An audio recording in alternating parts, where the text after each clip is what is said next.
So we use the term virtual, and is a Zoom meeting, is a web, Microsoft Teams, or is that a virtual event, or is that just a meeting that if it was in their internal offices, that's what that is? But it's not what we call virtual in our space of events. What's your take on the term virtual? Vanessa, coming to you first. Yeah, so it's a great question, actually. I think you use two words there, which is probably how I would differentiate it. You use the word event and you also use the word meeting. Anything that's taking place internally, so quite commonly would be Microsoft Teams for a lot of businesses, or it might be Zoom, but anything that's taking place internally, or perhaps is maybe more training focused, I'd probably put that under the kind of meetings bracket. I've seen this year, those have kind of slowed down a little bit because most companies have said, you know what, if we don't have this meeting in the next 3 months, 4 months, it doesn't matter. We will still survive as a business. You know, Barclays, for example, if they don't do a big event this year, they can cope. They're still Barclays. But the flip side is the events that we are probably a bit more familiar with, which is actually something to do with maybe like a product launch or networking or some sort of really crucial content knowledge share that you can't get inside your business. I put that more into the events category. And I think that's where things do become a bit more complicated. And sometimes you can benefit from things in addition to Teams, Zoom, which may well be the foundations of the event still. But that's how I would differentiate. I think sort of meetings being, I guess, a catch-all that includes those perhaps smaller, not necessarily smaller actually, but more bespoke style gatherings, but events being a little bit more about having a really specific purpose that you can't necessarily achieve in the internal or training style environment. Yeah, anything to add, Shanti or Catherine, to that? Yeah, I think also from our perspective and me being quite tech first, Teams and Zoom, they're tools. They are not events within themselves. So what we find is people talk about what is a virtual event and then say, well, it's not a Zoom call. Well, of course it's not, because Zoom is a tool. All of these platforms, all of these softwares are tools.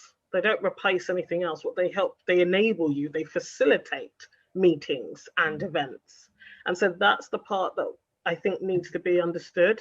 What we're talking about is people bringing people together for a common reason or interest to achieve a particular purpose in the virtual environment. The tools that you use, well, they can vary essentially to be able to achieve that purpose. Okay.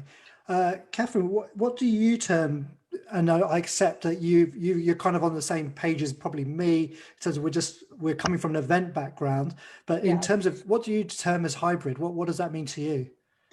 Hybrid, I would say for me is more, it's when you're having someone on a platform, but you're also having people involved as well. So you're trying, it's the bridging the gap, like you said earlier, bridging the gap between a virtual event and everyone being online to that everyone in a live setting. So it's gradually bringing people back. It's trying to get people back into the experience, you know, and confidence back into the room of that we can run these live events.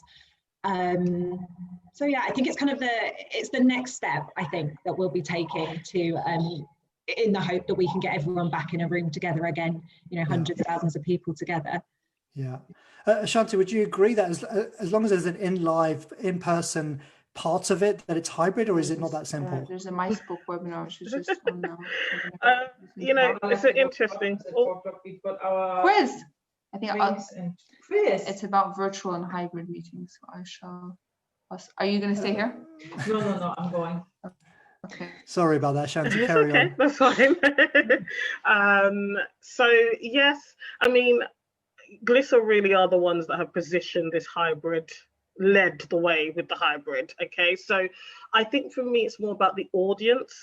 It seems to me. So where are your audience? So when I've actually had the privilege of participating in a hybrid Glisser event actually. So as speakers, we were in the room together, but the audience were in the virtual space. And so that's how I see hybrid happening, where your attendees and participants are split, maybe. Some are participating. And I actually think that it doesn't all need to be live participation. That's just my view. It may be that your audience are actually streaming that content at a different time in a pre-recorded state or after post live event, they're consuming that content. I think it's more about how your audience and participants are split to make it hybrid or not. But I'm interested in what Vanessa thinks on that. I really feel I have to say as well, I did not ask Ashanti to say that. Really pay her later. really didn't, but thank you. Yeah, I've been trying to nut this out quite recently, because it's a question that, well, we get asked a lot, but also I think everyone's kind of asking each other, what is a hybrid event? And at the moment, and I have no doubt this will change over the next probably 2 months, let alone 12 months. I've kind of broken it down into 4 different areas, which is the first one, hybrid light, which is where exactly what Ashanti just explained. You've got speakers in the room, so you do start to get that human engagement piece with the speakers at least, but your attendees are virtual, maybe your sponsors are virtual as well.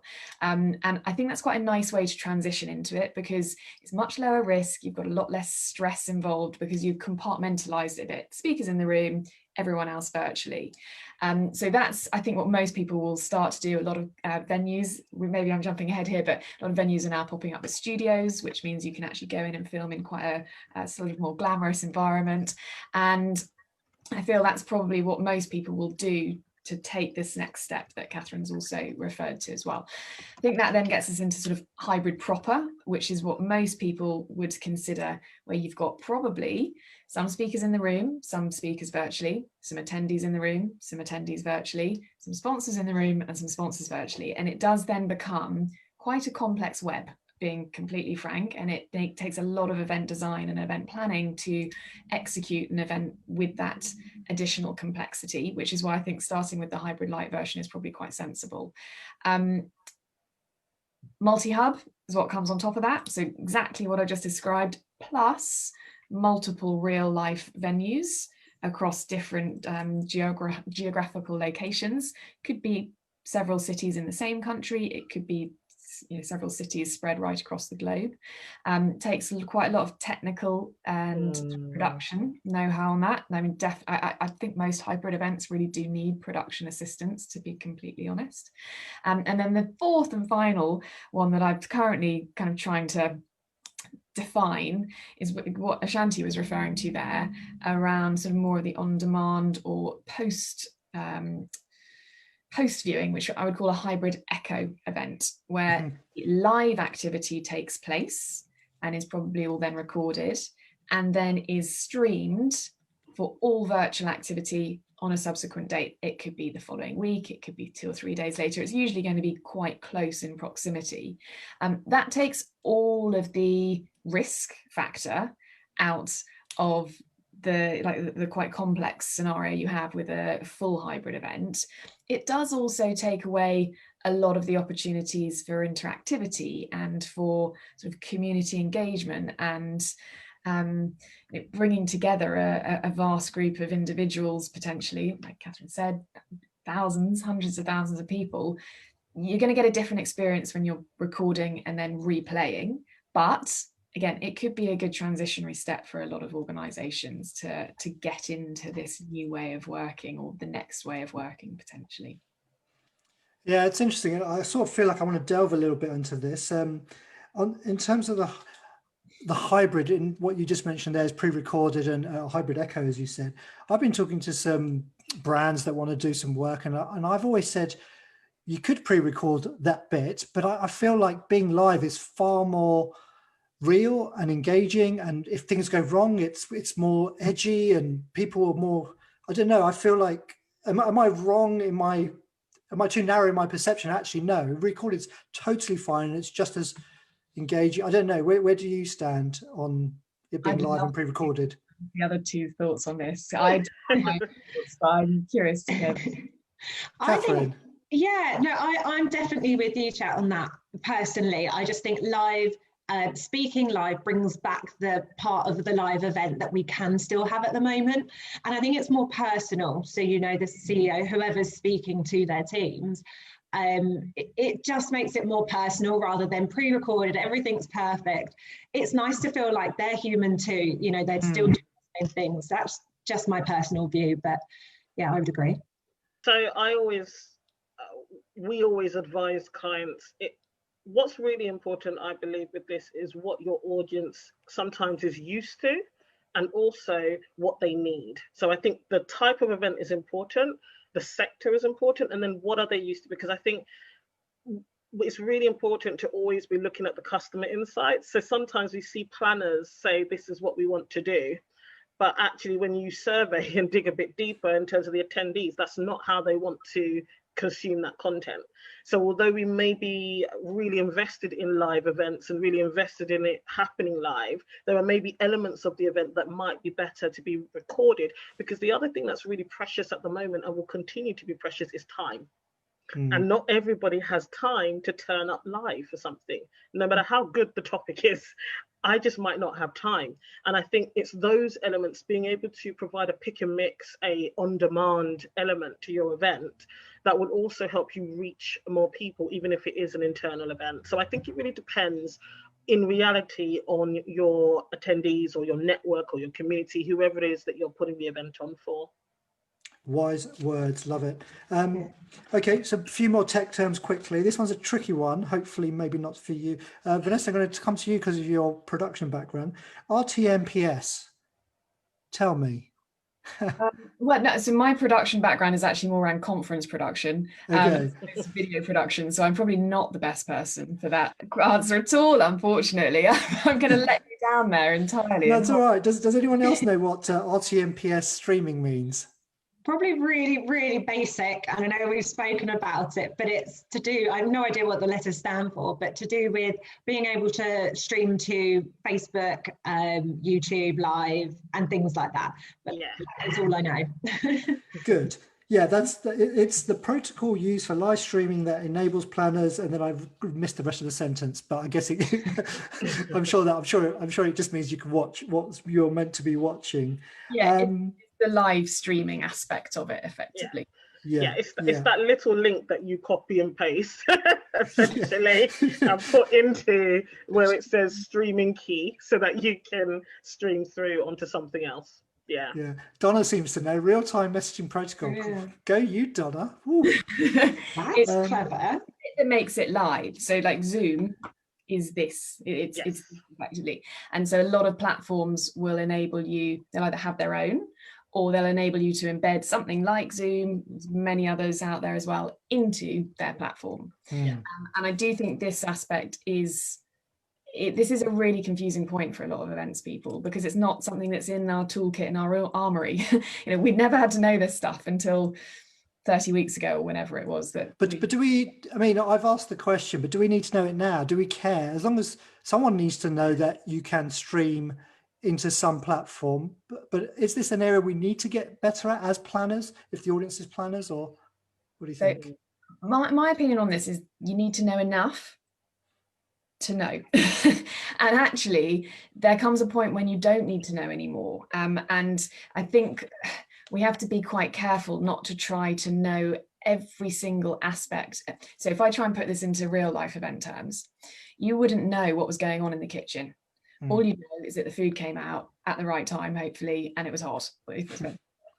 It's the same equivalent. You don't need to know every single aspect. You just need to know what you need to know. And unfortunately, it takes practice to work out your event. And Shanta's point about building what you need for your audience, it's impossible for us to say you need to know this, because what you need to know is going to depend on what your audience need. But yes, sorry, to summarize, you need to know, but don't bog yourselves down in it. You really don't need to. Okay, I agree. And I think, just to add to that, the only way you can get to a place of feeling comfortable with what you don't know is by working with the right partners. If you don't know something, but you don't have the right partners who do know, then of course you need to be worried.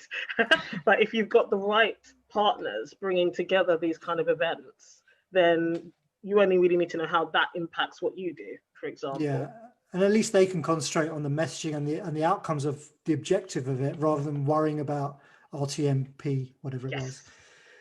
Exactly. I've got 3 quick ones, which I'm going to throw at you, and it doesn't matter if you don't know. Video interstitial, I can't even say it, interstitial prior to sessions. Does that make any sense? No. Yeah. So to me, what that means is a little video snippet just before a session takes place. So like a sponsor. Exactly. Yeah. Informational, sponsored, directional, could be just all out advertising, but just that little snippet that pops up effectively before a session actually plays, the interstitial. Yeah, That's the word. You've made me realize I think I actually used that word on a call yesterday, and I probably should have explained. live stream overlays. Anyone? Basically, Yes. images that appear in the foreground of a live stream. Again, probably sponsor kind of opportunity, right? Same sort of thing, like a pop-up on a website, similar sort of thing, something that would visually be present on top of the live stream. Again, there's been a bit of video production chat in the chat panel. That's the sort of thing 9 times out of 10 you're going to need a video production company to help you. Okay, last one, multi-track, which I see a lot on a lot of the platforms that have tracks and so on. So multi-track streams and sessions. Why? I sometimes feel it overcomplicates things, but why have tracks? What is the benefit? Anyone? What Ashanti said. She's that side of me. That's why. Ashanti. Yeah. And this is the thing. So if Netflix, for example, I can consume what I want to consume. My friend can be in the next room, my mum can be in the next room. We can watch Netflix at the same time, but watch what we want to watch when we want to watch it. That's the first thing. It's being able to provide bespoke, custom, targeted, specific content. And what will happen, and what we see happening is, where we see lots of conversation about how do you keep people engaged, how do you keep them coming back, but it is offering them what they want to consume. And so that's what multi-tracks helps you achieve, because the actual engagement goes up because people are in that room or on that track because they want to be there, because your content is solving a problem for them. Your content is transformative, and you can't really do that by having one menu that is meant to serve everybody, essentially. Yeah, got you. So it's the themes of topics that then, give the audience what they're looking for, and then suggest other tracks, other theme topics within that track. Get that? All right. So that's my terminology. If anyone else has got any other terminology questions, or would like some definition discussed, please pop them in chat. Okay, let's go into, and I do know, Nessa, you need to leave at some point, so we thank you in advance. 20 minutes. We thank you in advance anyway, but when you need to go, please do. Right. When I imagine that when you say you're an event planner in an organization, and they say, right, we need to do an event and it's got to be virtual, most people like me probably start with, oh, I need a platform. Is that even the right question? I don't think so. Yeah, Vanessa, go ahead. Well, and I'm from a platform, and I still don't think it's the right answer. I actually feel really passionately about this. The most important thing is to work out your event goals, your event audience, what they need, what they want. As a result of that, then get together your list of features that you need in a platform, and only then actually go and look for a platform. And I really, really believe that it's so important for event planners and organizers to be quite firm with themselves, to not have their head turned by tech messaging and tech marketing and all the things that we're sending your way to confuse you non-intentionally. It's got to be about putting your event goals first and the tech second, in my opinion. Really important. Absolutely, because what happens is you get confused. I think there's a paralysis that starts coming over because there's so many options. Number two, you waste money because you sometimes end up buying something that you don't really need or doesn't serve your purpose once you have figured out what the purpose and the objectives of your event actually is. And thirdly, nothing has really changed. The same way you would have planned an in-person event in terms of thinking about what was actually needed is the same way you have to approach it in the virtual space as well. These are just tools. They're just tools that help you to achieve or facilitate that purpose. And a small point as well is what we really home in on with our clients is this, first of all, is this your first digital event? Because that does matter. it does make a difference in terms of the platform you choose the first time round. Secondly, is there a option to choose a platform that is just for your first one? Because if you decide to choose one that you think will take you through 5 years, that's unrealistic in the climate that we're in at the moment, okay? You don't even know what next year looks like. So sometimes it's a case of, is this your first one? If it is, what platform might be suitable for the first time based on your budget, your in-house resource and knowledge, versus buying something that actually won't serve you in 2 years' time, for example? Yeah, I guess I think those are really wise words, and I get most of I do get all of that actually. I'm just trying to think. Somebody, the marketing director, she says to you, right, we need to put on an event, let's say a live event, and we want to get 100 of our top customers together, right? In a live event for an afternoon of product roadshow, whatever. So the first thing you do actually do is look for a venue, right? I mean, I'm saying in general terms, as an event planner, that's what you do. You go and try and find a venue that matches the date, that can hold 100 people, and etc. So, and I remember, Vanessa, watching your session yesterday where you said, don't let the tail wag the dog.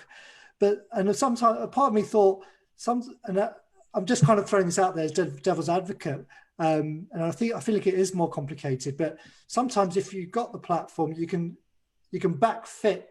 You can't kind of go through all your objectives of what you're trying to achieve just with the event if the platform can't handle it. So sometimes, can you backfit your event to what the platform can do? Do you see what I'm saying?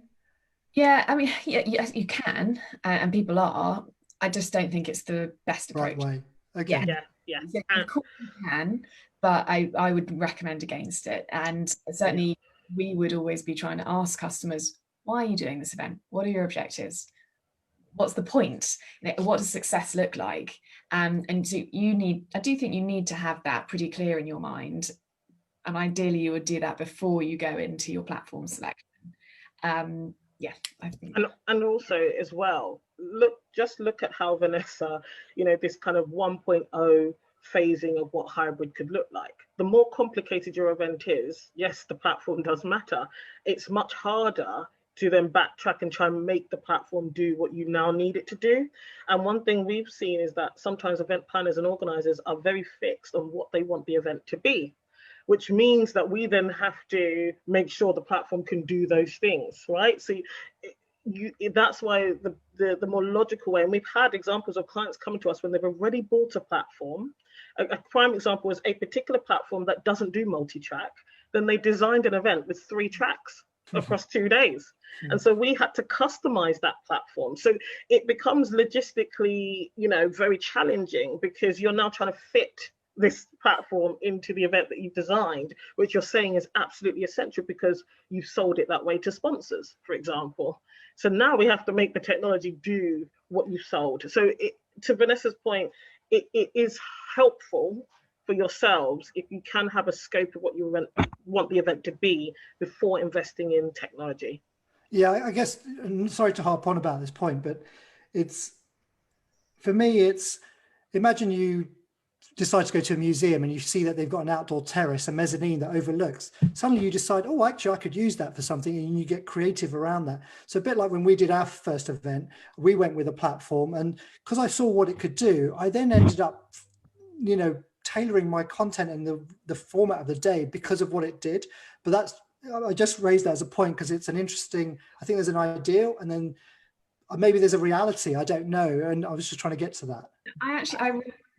Sorry, Catherine, you go. That's all right. I was just saying, I see it from both sides as well, just on the fact of that a virtual event, you still should be planning it like a live event, like you'd said, Vanessa Ashanti, before. You wouldn't jump in straight to the venue. You would think about your KPIs, you think about the event, the objectives, and do exactly the same for the virtual. But I think because we've all been chucked into this, having to run 100 miles an hour, I think we think, as a planner, I'm thinking, oh my gosh, I need to platform and then need to work backwards. But actually, logically, you wouldn't do that for a live event anyway. So yeah, I definitely see both sides on it. And on your point about you saw how you would take the venue and leverage the assets that it had, absolutely, you're right. You can do that. Just don't lose sight of those core event goals. Just like you would, you still have the core aspects integral to everything you were doing, and then you do the awesome drinks reception in the amazing glass mezzanine layer or whatever it was that you'd done. Yeah.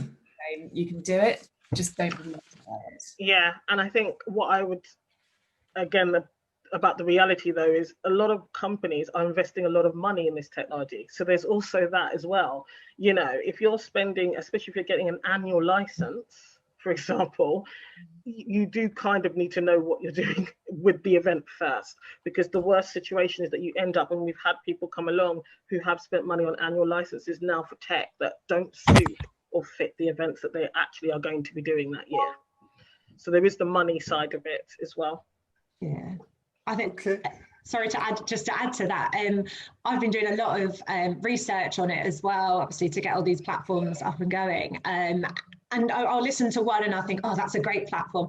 I'll listen to the next and I'll be drawn into that one. So actually, I kind of want to buy it just because someone sold it to me really well. Whereas actually, you step back, think about what you need, and then you could go in with a strong head, knowing what you want instead of being the consumer that everyone wants. Like me. Yeah. And it's easily done. And I hate to say it, but honestly, there is, and we're going to see this, it's a bit like when veganism first started, you know, became mainstream. Everyone, if it was a cookie or something and it was vegan, we're all buying it. We feel great, but the palate has now matured, right? We're not willing to spend £4 on a small brownie anymore because we can get that cheaper and it doesn't have to taste like cardboard. And the same thing is going to happen when it comes to virtual event platforms. You know, we're going to start seeing a scale start to emerge because, quite frankly, a lot of them in the middle do the same thing. So it is, to your point, Catherine, about how they sell you into it. Yeah. So that's why I think you have to try and be measured, because once this whole cloud passes, you're going to be left with tech that you paid for, essentially. And will it fit or suit the purpose that you have in mind? So staying on that, Ashanti, back to you. What questions should Catherine and many like us planners be asking? What are the questions and what are the pitfalls of research on platforms specifically? So questions to ask of platform providers. Yeah. So first of all, what are the key, well, as we've said, you have to kind of know what you're looking for partly in terms of your event. But I'd say there's two things. It really depends on you. So as a team, do you have any tech competence within the team? That is a key thing, because you need to understand quite often from platforms how much customer support they're going to provide. And it's not just, I didn't even know Vanessa was going to be here today, but one of the things, there are platforms that clearly their customer support is better without you having to ask. They are just good at customer service. So customer service is key. How much support do you actually provide once we've paid for the license?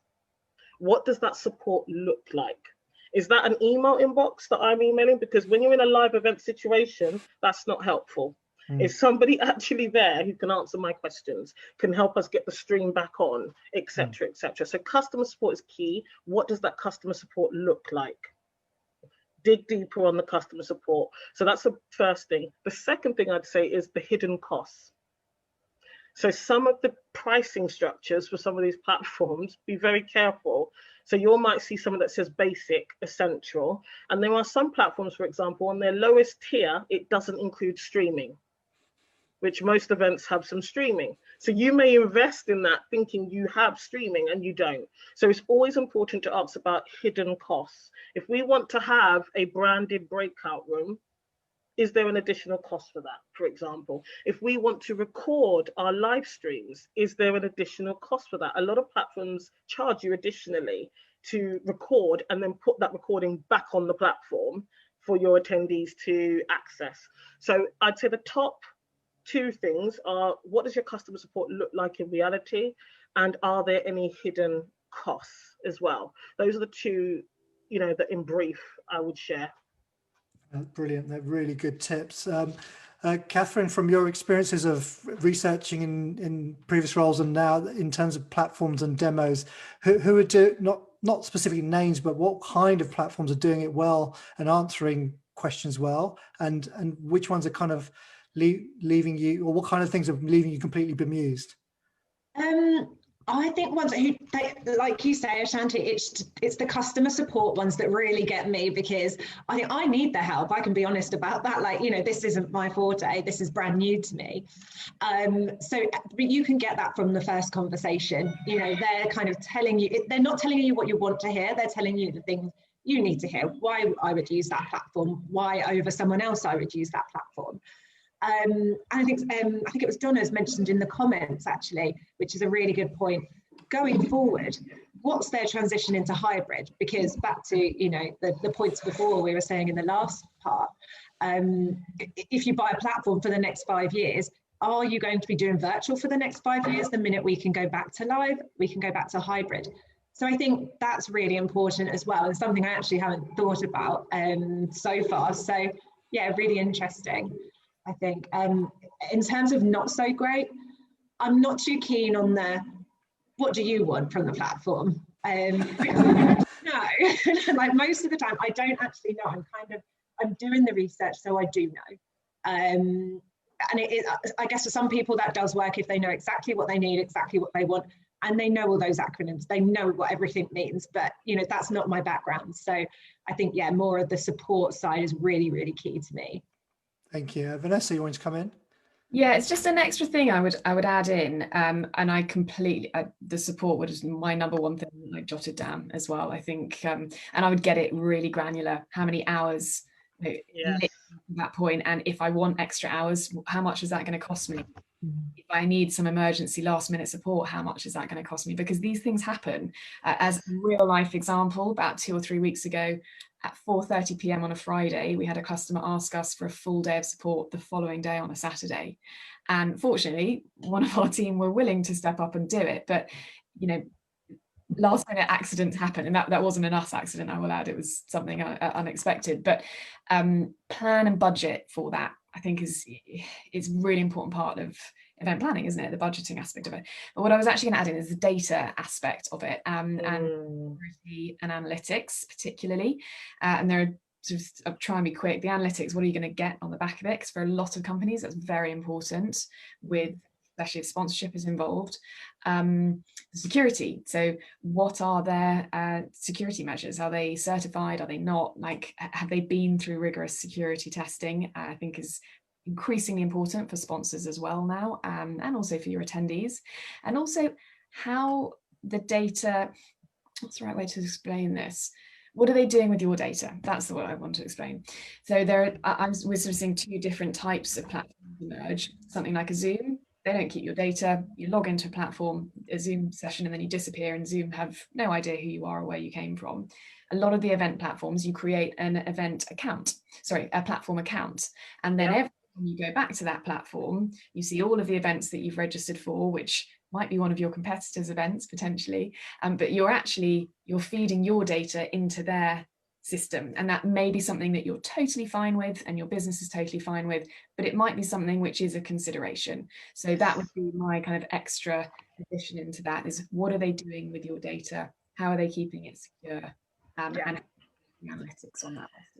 There is no, sorry, Ashanti, did you want to come in?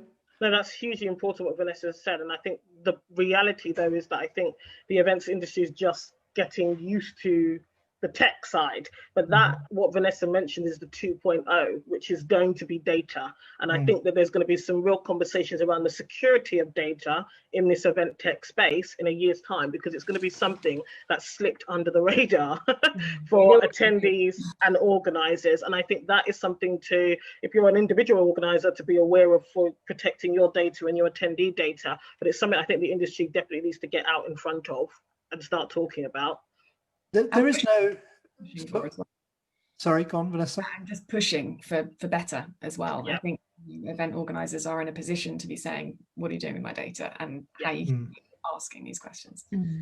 But at the moment, is there an ISO or a stamp of data security that's a quick checkbox, or is it not that simple if asking platforms? Well, I'm going to be salesy now, which I really don't want to do. There is a certification. It's called ISO 27001, and that does tick the box. And those that have been around for long enough may have a chance. We may have a chance of having it, but those that have only been around for a very short window of time, simply they take years to get, so they simply won't have it. That doesn't mean they're not good platforms. To be clear, I'm not saying don't use them, but if that's a quick checkbox, that is the quick checkbox.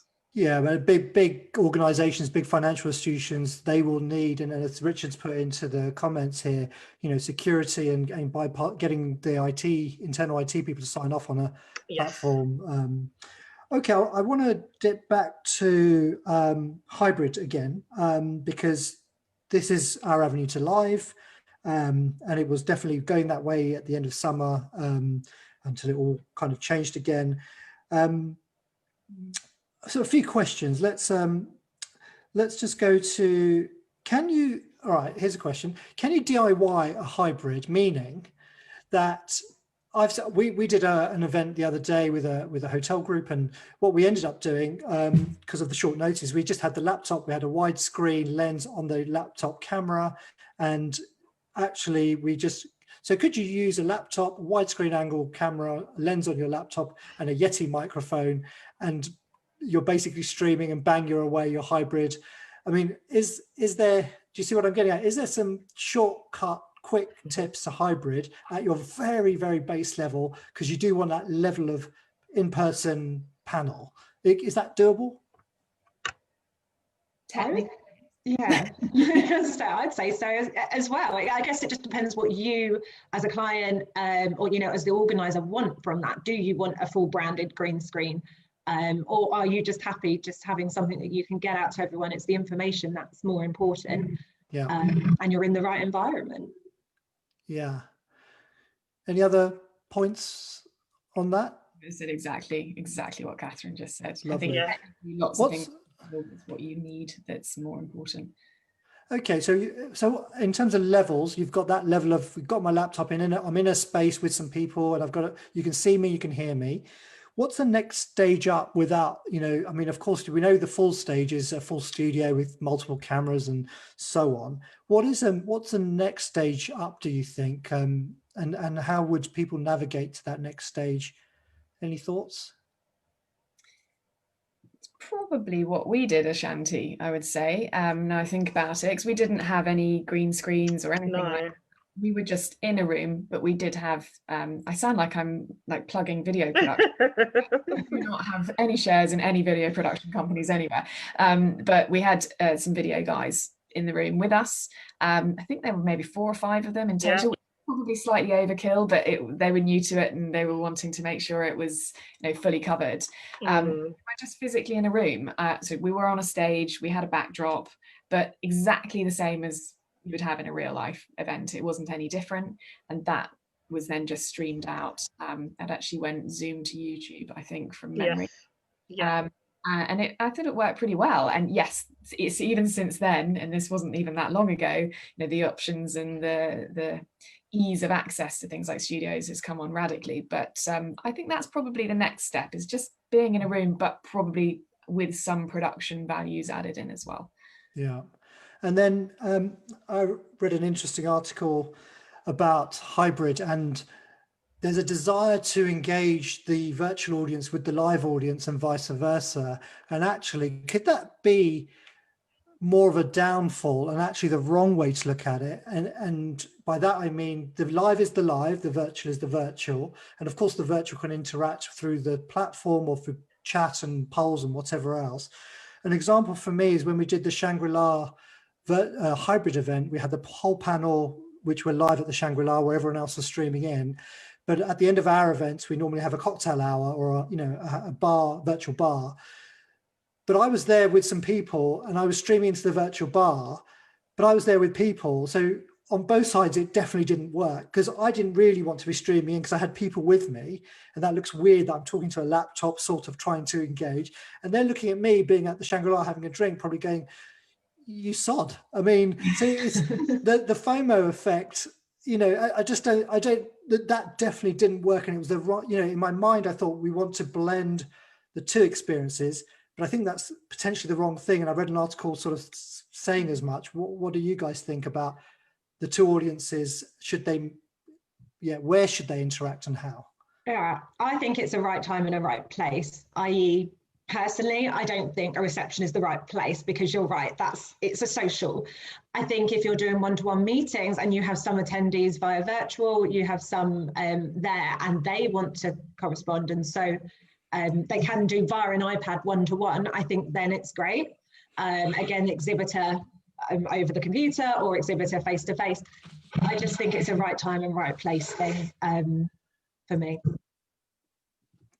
Yeah, I think you're spot on there, Kat. And what I was going to say is, the first thing I always say is there are no rules. I know we like, as human beings, we like checklists and boxes, but there aren't any rules. So after we accept that there aren't any rules and this is a time for innovation, there is no preset map, because COVID has changed life in a way that might not be reversible. So again, we can't work off of old assumptions at the beginning. So it's always about make it make sense for your event. A cocktail reception, it might not work for, but there'll be other elements of different types of events it will work for, and it will work very well. At the moment, the stylists who do an event every single year, they've pivoted to doing a, they called it the stylist at home. Many people would have thought that that event, which is so high touch, you know, lots of influencers, celebrities on stages, they have like, you know, a section you can walk through and test and feel things, but they've just pivoted it so there is this virtual piece, and then they will be having their in-person piece on a different point next year. There are no rules, you just have to make it make sense, I believe, for your event and your people. Okay.